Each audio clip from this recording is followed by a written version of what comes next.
Okay guys, so this will be a tutorial on how to remove the front bumper on the Alfa 156.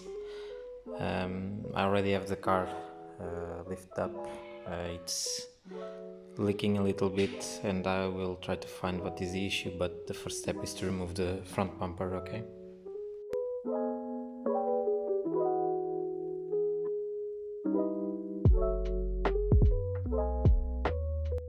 So I'll remove these first, okay? I'll remove this cover here, loosening this one and this bolt here also. Okay, now I will proceed to remove these bolts. These are Torx, I don't know, something. These are Torx screws, I'll give you the number afterwards. Then I'll remove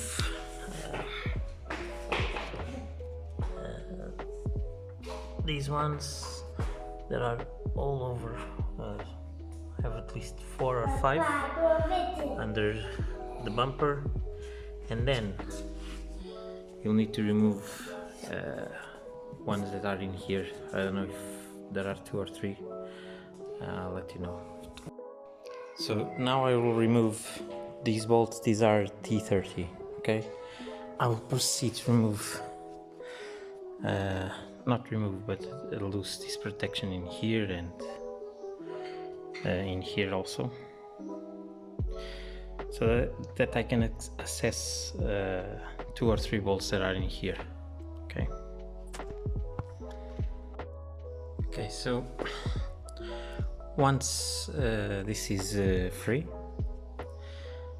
you can now access here the bolts that are still holding this. I will show you from below. Okay, from below this is what you'll be looking at. I think this was already replaced before, because I believe we should only have Torx like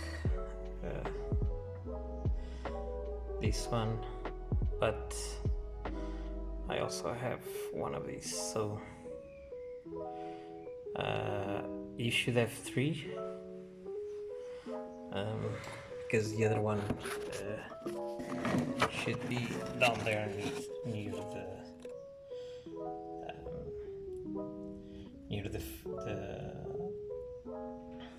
the guard that we've just taken off, or making loose. Okay, so on the left side I had absolutely no problem removing the fasteners, but on the right side I'm having an issue putting my hand here, and I have a very small hand. So I will remove this one first. It's a 10mm one, so that I can just move this back a little bit so that I can access the second one, and then the third one I will access it via the front of the car. Now the last one, and as I did on the other side, I will access it from here. Okay, so probably this is what you should end with. It's really separated. In here is separated as well. Now I will just this one is a little bit trickier, but okay, because it has a stud there where this cap was. So instead of the Torx screw, I have this one in one of the bolts, not sure why. So I'll remove gently, because in the meantime I've removed all the lower bolts, and I will try to unplug the fog lights and remove the bumper. So basically that's it. It's not that hard at all. I can still see some damage from like a crash that I had I don't know, 1 year ago. So this is a little bit bent. It should be like this on this side, right? And so it's just a little bit, and in here also. It doesn't affect anything in the car, but I'll have at least to spray it so that it doesn't rust or something like that.